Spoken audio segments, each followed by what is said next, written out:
Have you ever imagined a man, sitting alone in a cabin, where every gust of wind slipping through the cracks is enough to make his heart jump? Nights in the west where never gentle darkness swallowed the hills, and the faintest sounds, the snap of a branch, the howl of a wolf far off felt like warnings, in a land where the law never arrived in time. Survival depended on whether you heard a strange sound before another man pulled the trigger. And it was in this harsh country that one man chose solitude as his only way of life. But before we ride deeper into this tale, let me pause. If those opening words already made your pulse quicken, if you know how silence itself can be more dangerous than a gunshot, then tap that like button to keep these Western stories alive. And tell me in the comments where you're listening from. Is it a porch in the cool of evening, or a quiet room in the heart of the city? I'll make you this promise if you stay with me until the end. You'll find not only cold silence, but also secrets, choices of life and death, and the possibility of one man's rebirth. Now let me tell you about Elias Ward. He was 38 years old, an age where the lines at the corners of his eyes came not only from sun and wind, but from nights without sleep. Elias had worn a soldier's coat, waded through fields of blood in the last years of the Civil War. He had watched too many friends vanish in smoke and mud, heard their last cries swallowed by dirt and dust. The war had ended. But its shadow clung to Elias like an enemy that refused to let go.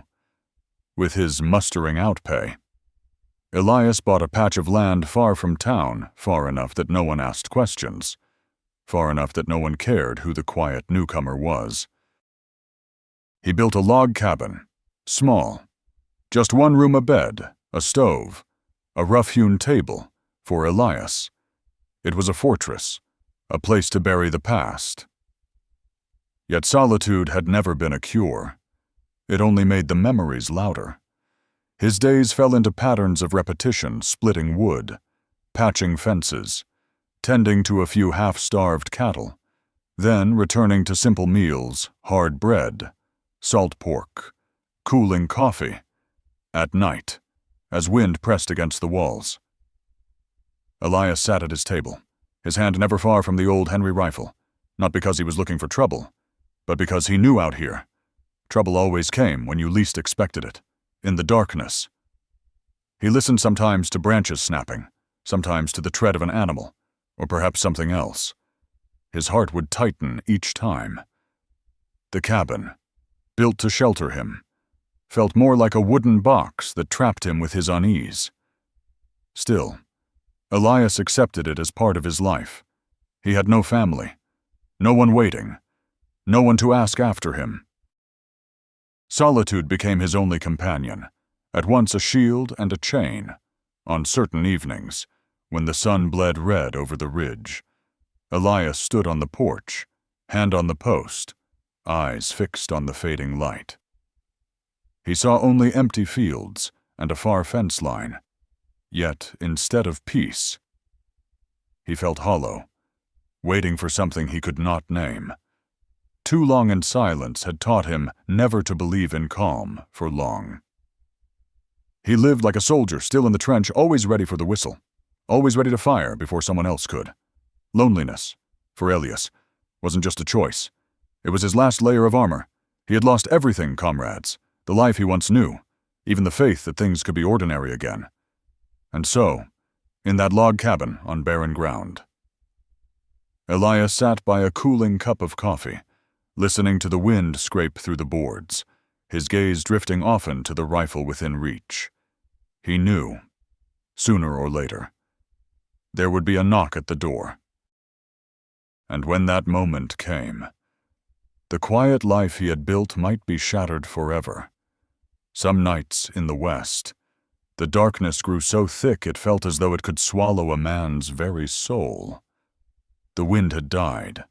The moon was smothered by black clouds, and around Elias Ward's cabin the silence was as deep as a bottomless pit. He sat at his rough-hewn table, the coffee in his cup long gone cold, eyes fixed on the small flame inside the stove, Everything was as it always was until a sound cut through the night and lifted his head. 2 knocks, soft, hurried, uncertain. Not the heavy pounding of a man's fist, not the hard rattle of trouble come calling. No, this was thin, trembling, like a hand too weak to strike harder. Elias's heart thudded once, hard.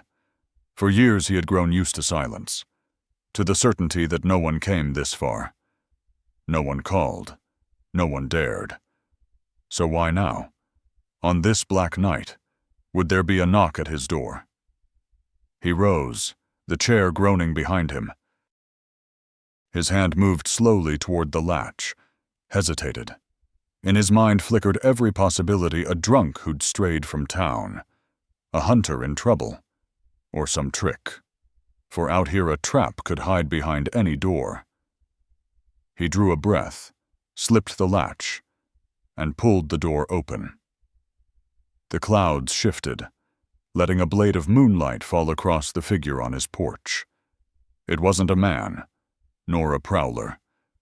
It was a young woman. Her bare feet were chalked white with dust, heels cut and bleeding. The deerskin dress she wore hung ragged, torn at the shoulders and chest, held together by little more than willpower. Black hair tangled with scraps of leather and beadwork framed her face, and her eyes dark, sharp, yet wavering as if she might collapse at any second, locked on his. She spoke no word. She only stood, shivering in the night air, as though the warmth spilling from the cabin was the one thread keeping her upright. Elias felt himself tighten like a drawn bow. He had not expected to meet such frailty. Not here. Not in this forsaken place. "You lost?" he asked quietly. A faint shake of her head. Hurt another shake. But her body swayed, weak as a leaf in the wind. Elias understood if he turned her away, she might not live till morning. In that instant, all the rules he'd set for himself that the cabin was his alone, that strangers meant trouble, fell away. He stepped back, holding the door wide. "Come in." She hesitated, eyes darting around the room like a wild creature testing a snare. At last, her weary legs gave in, carrying her inside, her steps nearly soundless. The heat from the stove reached her first, tinting her chilled skin in a faint orange glow. Elias closed the door, shutting out the wind. The air inside was heavy now, filled with surprise. He nodded toward the bench along the wall. "Sit." She did not sit, only stood, shoulders square, eyes locked on him, as if waiting to see if he truly meant to let her stay. He poured the last of the coffee into a tin cup and set it on the table. "It's warm. Drink." The girl moved closer, hands trembling as she wrapped them around the cup, nails chipped and broken. She sipped in careful swallows, the way of someone long used to going without. Elias watched, then cut a piece of hard bread and salt pork, sliding it onto a plate and pushing it toward her. This time, she sat, knees drawn close. She tore off small bites, eating slow but steady, wasting nothing. In her eyes flickered something, a shadow of despair, not yet gone, mixed with a fragile sense of safety she had only just found. Elias leaned back against the wall, arms crossed. He knew well this was no traveler by chance. No one walked barefoot through desert scrub at night. No one knocked on a cabin so far from town without reason. Still, he also knew the truth tonight. A silence he'd lived with for years had been broken. Another breath now filled the cabin. And though it set his nerves on edge, it also eased a hollow place inside him. The fire popped in the stove, casting their shadows long against the log walls. At last, the girl lifted her head, voice soft, edged with an accent. "My name is Nayeli." Elias gave a short nod. The name lingered in the small room like the mark of a beginning, one he had never expected to arrive on what should have been just another silent night. The fire in the stove had burned down to a bed of red coals, casting a warm glow across the log walls of the cabin. Elias sat at his chair, quietly studying the young woman. The name Nayeli still lingered in his mind, like the echo of a distant song.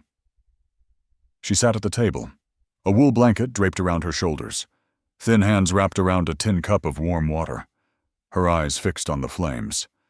The night was so still Elias could hear every uneven breath she drew. After a long silence, he asked, his voice steady, but edged with curiosity. "Where'd you come from?" Nayeli didn't answer at first. Her shoulders trembled beneath the blanket. Her gaze darkened as though she was staring at something too terrible to speak of. Elias didn't press. He knew the look of someone carrying a wound too deep. Push them. And all you do is tear it open wider. Finally, her voice came, rough and halting, her English thick with accent. "They say I took a knife." Elias lifted his eyes, waiting. He came at me. In the night.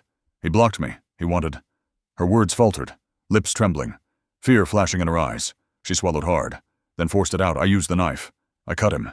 He lived. But they cast me out. Said I brought shame." The cabin fell into silence. The fire snapped in the stove, sharp as the ache in his chest. Elias clenched his hand on his knee. He had seen cruelty before, but it never sat easy, especially not when a woman was punished for nothing more than fighting for her own life. He looked at Nayeli for a long moment. She sat small, folded in on herself, bracing for judgment. But Elias only exhaled, his voice rough and low, like stones rolling in a canyon. "You did what you had to." Her eyes widened, disbelief flickering across her face. "You, not angry?" Elias shook his head. "I've seen worse men than that, and I've seen women pay the price for sins that weren't theirs. Here, you won't be judged, not under this roof.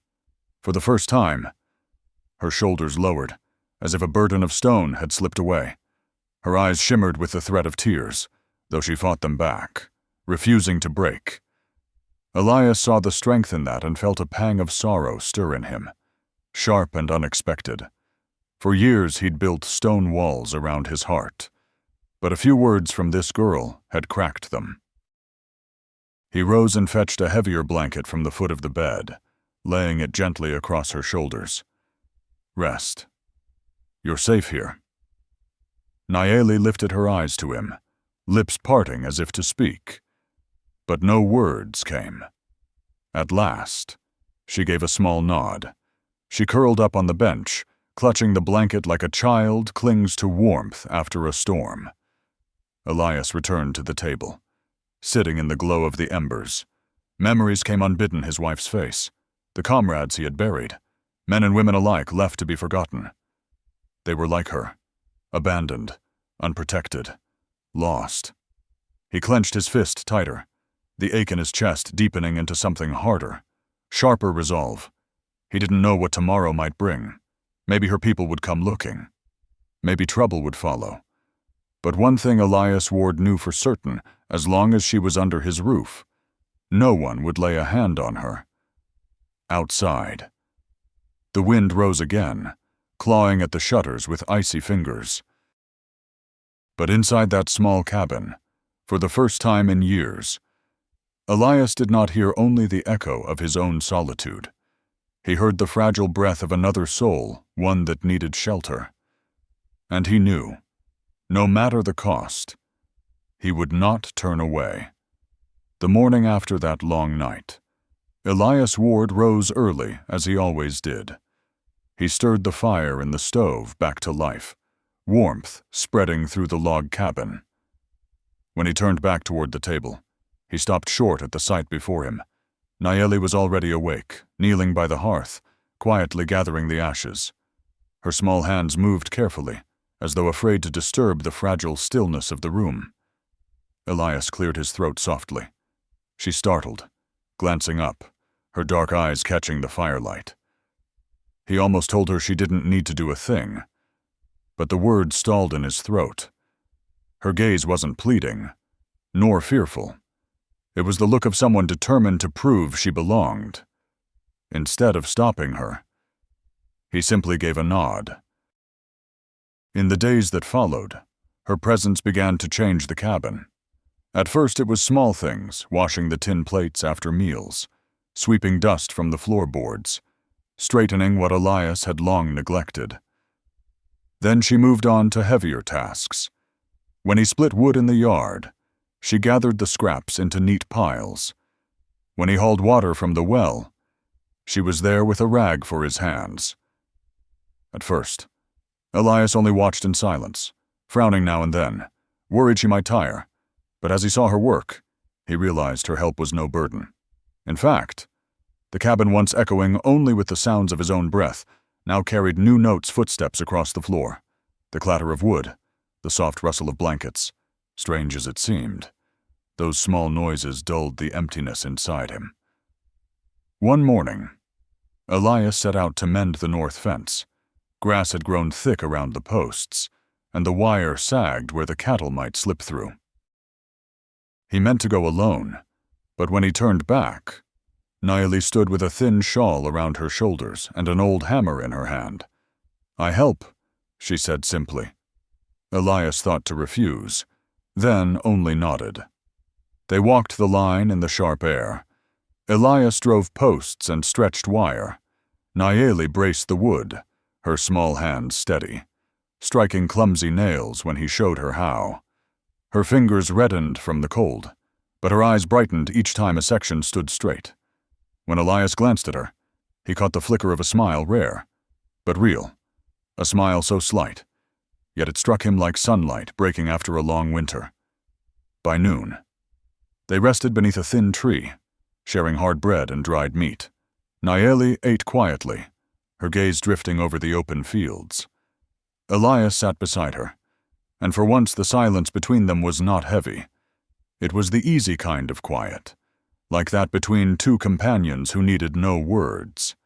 Meals changed as well. Elias had grown used to plain beans and bitter coffee, the fare of a man living alone. But Nayeli carried a small pouch of herbs, hidden in the folds of her torn dress. She sprinkled them into the pot, and the scent rose, warm and surprising. The same food tasted different better. Elias said little, only gave a short nod when he ate. But in his eyes, gratitude shone through a feeling he had almost forgotten. One afternoon, returning from the pasture, he found her seated on the floor, clumsy fingers pushing a needle through the torn sleeve of his old shirt. The stitches were uneven, white thread against dark cloth, but her patience was written in every motion. Elias stood in the doorway for a long moment, watching. What stirred in him then was something he thought gone forever, a faint memory of home, of family. Gradually, the cold distance in him began to shrink. Not through grand gestures or spoken promises, but through the simplest acts: a clean bowl, a neat stack of kindling, a mended shirt, the cabin, once filled only with his sighs and the wind's whistle, now carried the rhythm of another's breath. He was no longer the only soul standing against the emptiness. That night, as they sat by the fire, Elias glanced towards the young woman wrapped in a blanket, her eyes calm as she watched the glow of the coals. His voice was low, almost reluctant, yet warm. "You've made this place different, Nayeli." She turned her head. She didn't answer, but the corners of her lips curved faintly, as if in quiet agreement, and in that moment, Elias felt something he never thought would return: trust. Along with it came a closeness, subtle but steady comfort in knowing that after years of solitude, he was no longer truly alone. That morning, the sky hung heavy and gray, the wind sweeping hard across the prairie, bending the dry grass like waves on a restless sea. Elias Ward had been splitting wood since sunup, each stroke of the axe landing with a sharp report in the cold air. On the porch, Nayeli gathered the pieces he split, stacking them neatly, her shawl pulled tight against the chill. The rhythm of work was steady, but in Elias's chest a strange unease stirred, as though the land itself was holding its breath. Then Nayeli froze, her eyes fixed on the distant trail. "Riders," she whispered.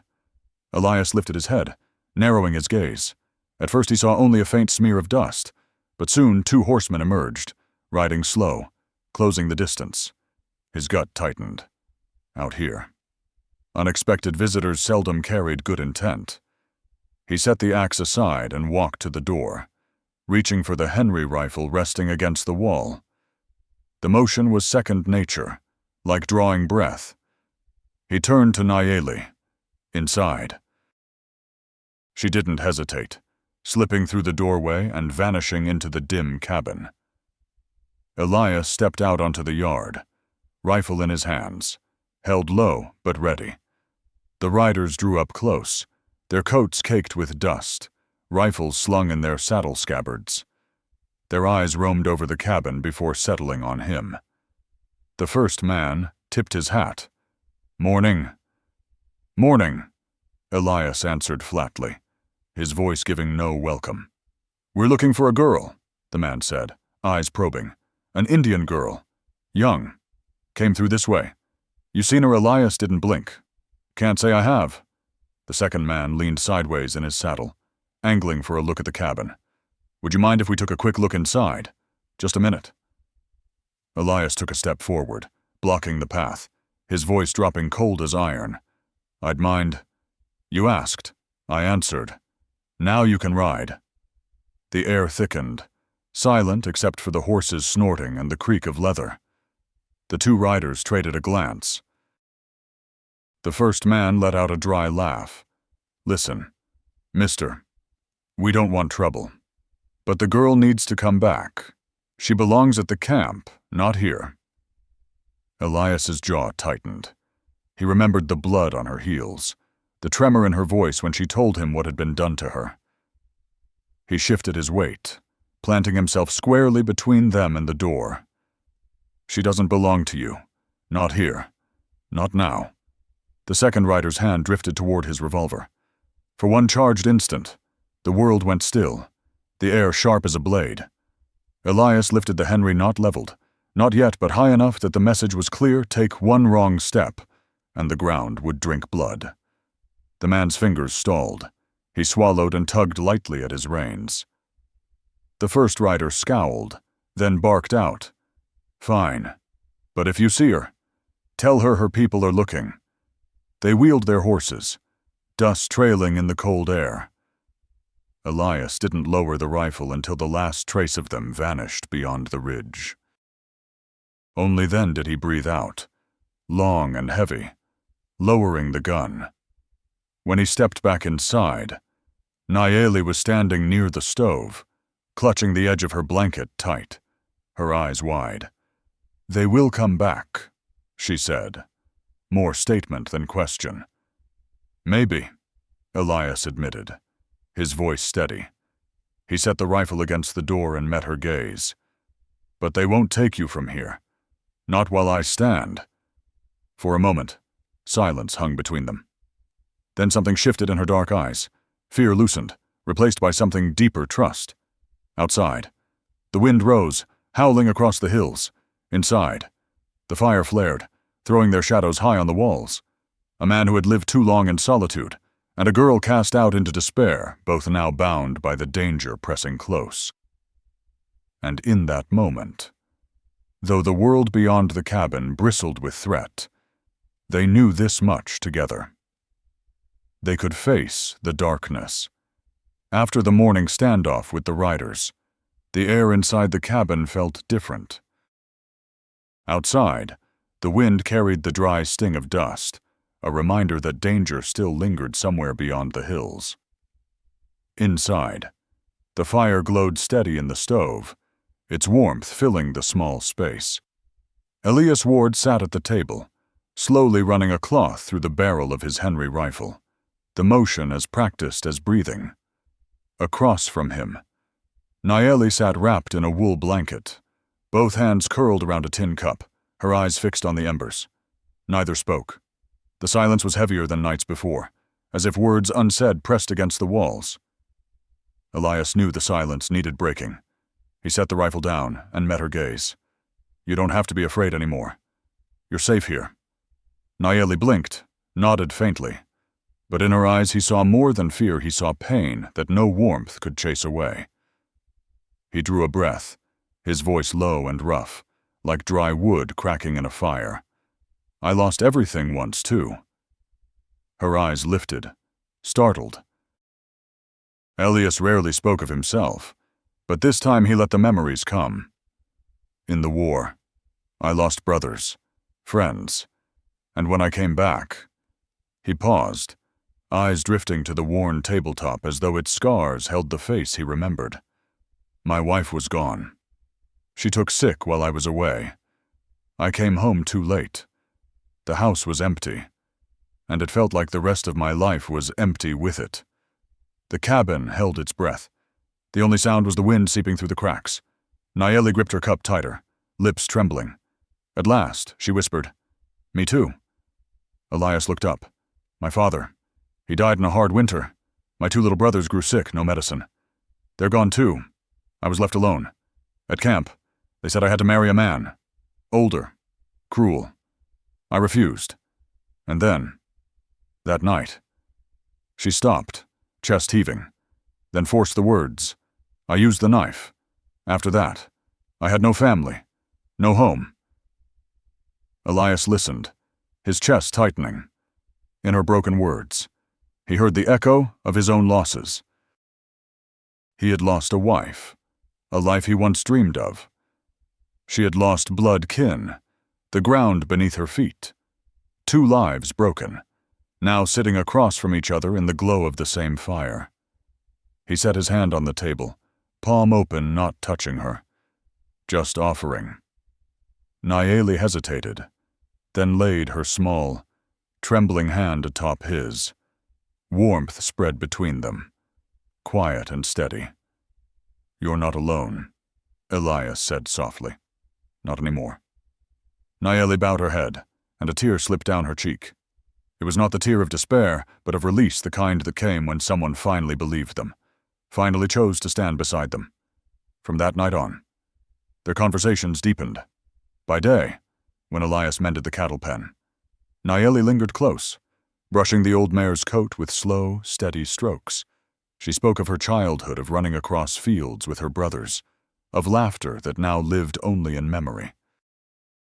Elias didn't interrupt. He listened, his eyes gentling, as if through her words he saw his own family again.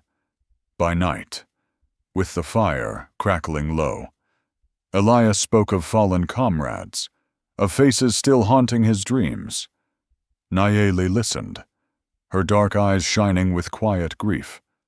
Sometimes she laid a hand on his arm, reminding him he no longer carried those ghosts alone.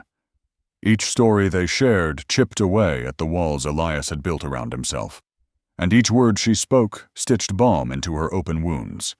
The cabin, once a fortress against the world, began to feel like something more, a home, where 2 wounded souls found shelter in each other.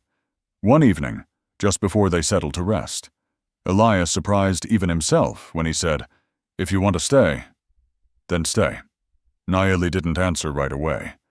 She only nodded, the faintest glimmer of light in her eyes.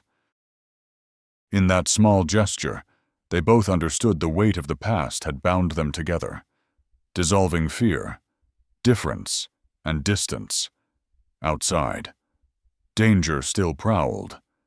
But inside that cabin, between a man who had lost everything and a girl who had been cast aside, something new had taken root, a bond of empathy strong enough to hold them both upright.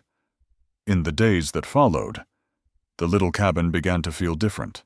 No longer was it filled only with the howl of wind and the snap of firewood. Now, woven into the routine of life, Elias Ward and Nayeli found a quiet rhythm of companionship. Yet along with growing trust came something else, something shy, almost awkward, the kind of warmth that slips in when 2 people learn how to share a space after years of solitude. At first, Elias kept a clear line. He took the bed while Nayeli curled up on the narrow bench. On those early nights, he sometimes woke to find her tossing, her face tense, clutching the blanket as though afraid it might be torn from her.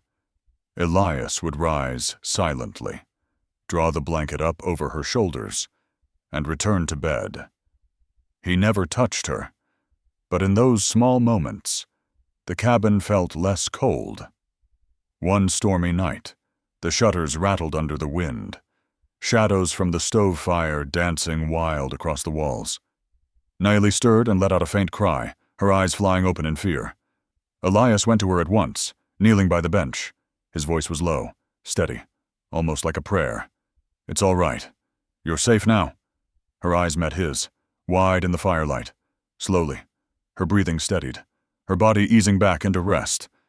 Elias stayed there until he was certain sleep had returned to her. From then on, the distance began to narrow. By day, when Elias passed her tools, sometimes her fingers brushed his. The contact was fleeting, but enough to quicken his pulse. Nayeli noticed too. He saw it in the faint flush of her cheeks, the shy glance she cast his way. But she did not pull away. One evening after supper, Elias said quietly, "You should take the bed tonight. I'll use the bench. I've slept on it plenty of nights." She studied him a long moment before nodding. "All right." When she lay down on the bed that night, something shifted. A space that had always been only his was now shared, and that simple sharing made the cabin feel more like a home. Elias lay stiff on the bench, staring at the ceiling. But in the quiet, he could hear her steady breathing. It was different than the silence of solitude. It was the sound of another life beside his. A few nights later, when the fire had burned low, Nayeli sat up, her eyes on him. "The bench is too hard," she said softly, her voice a mix of reproach and invitation. Elias hesitated. "Are you sure?" She nodded. "The bed is wide." He crossed the room slowly, lowering himself to the edge of the mattress, turning his back to leave space. The silence stretched, filled only by the fire's faint crackle. Then, in a whisper, she asked, "Do you still think of your wife?" The question struck deep. Elias drew a long breath before answering, "Yes. Always. But now, I'm here." Nayeli rolled to face him, her dark eyes searching his in the dim glow. After a pause, she reached out, her fingers brushing his hand where it lay on the blanket. He froze for a heartbeat, then let his fingers close gently around hers. The warmth of that touch was enough to scatter years of cold emptiness. Later that night, with the fire nearly gone to coals, Elias saw she was still awake. Their eyes met across the narrow space. Slowly, he reached over and brushed a stray lock of hair from her cheek. She didn't flinch. Instead, she tilted her head slightly toward his hand. In that charged stillness, Elias bent and pressed his lips to hers, not hurried, not fierce, but steady, certain. The kiss was brief, but it carried the weight of all they had lived through, and all they might yet become. They were no longer strangers sharing a roof. They were two souls who had found each other in the wasteland of loneliness. When he drew back, he searched her face. "Are you all right?" he asked softly. She nodded, the smallest smile touching her lips. "Yes." That night they lay side by side, no longer hiding the truth of what had grown between them. The wind still howled outside, but inside, the distance had vanished. There was only the warmth of their hands, the memory of a kiss, and the quiet harmony of two breaths falling into the same rhythm. For Elias, it was the first time in years he hadn't faced the dark alone. And for Nayeli, it was the first time in forever she believed that trust could grow into something more, something strong enough to make her stay.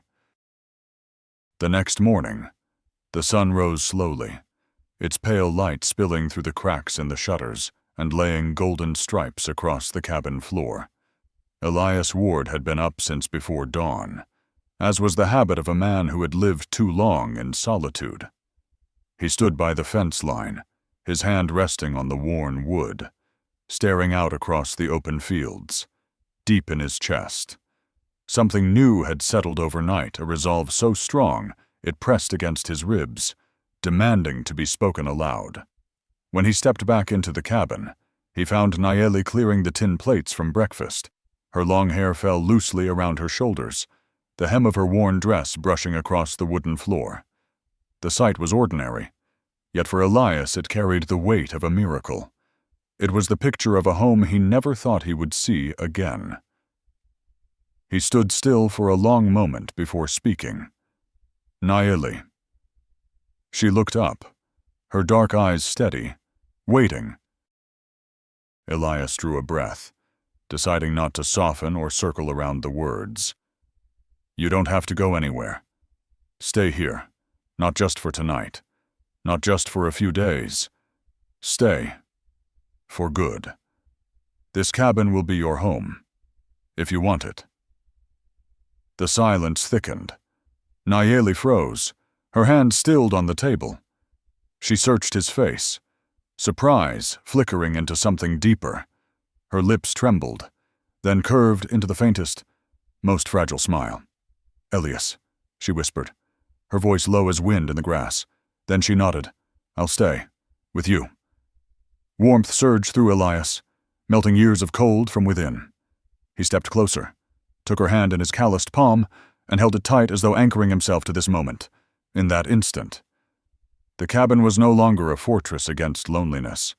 It was a home one built on trust, choice, and the fragile but fierce promise of a shared tomorrow.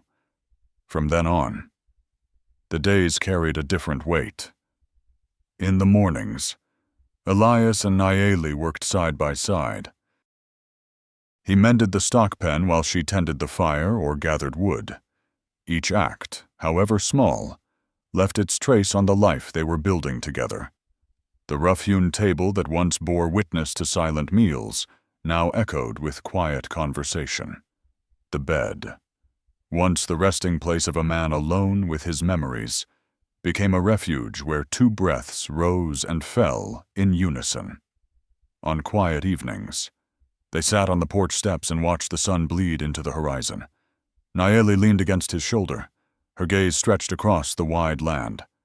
Elias, once certain his heart had closed forever, found in those moments a peace he thought long dead. He no longer lived merely to see another day pass. He lived to protect, to provide, to hope. And though danger still shadowed them, the riders might yet return, and old threats might rise again. Elias was ready. He would stand his ground, because now he was no longer fighting for himself alone. He was fighting for her, for them. Friends, if you've followed this story from the beginning, you've witnessed the transformation of Elias Ward. From a war-worn soldier hiding from the world, he became a man willing to open his heart again.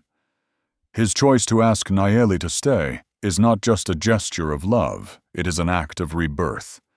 It is proof that even after deep loss, life can begin again. Those of us who've lived long enough to carry scars of our own know this truth well. Happiness isn't always in grand victories. Sometimes it's in the smallest things, sharing a morning coffee, hearing another voice in the silence, feeling a hand slip into yours when the wind outside grows cold. So what do you think Elias has chosen to offer Nayeli a home? But what lies ahead should they remain here, carving a life from the wilderness? Or should they one day seek a larger community, a place where their bond might be tested, but also accepted? I invite you to share your thoughts. Elias and Nayeli's journey doesn't end with the closing of this chapter. It lives on in the hearts of those who've listened. If you believe Elias deserves this new beginning, let your voice be heard, because sometimes the strength of a story isn't just in how it ends, but in how we imagine what comes next. That cabin, once silent and empty, now holds the warmth of a home, and within it, two people who had lost everything are writing a new chapter together, a chapter of resolve, of happiness, and of hope.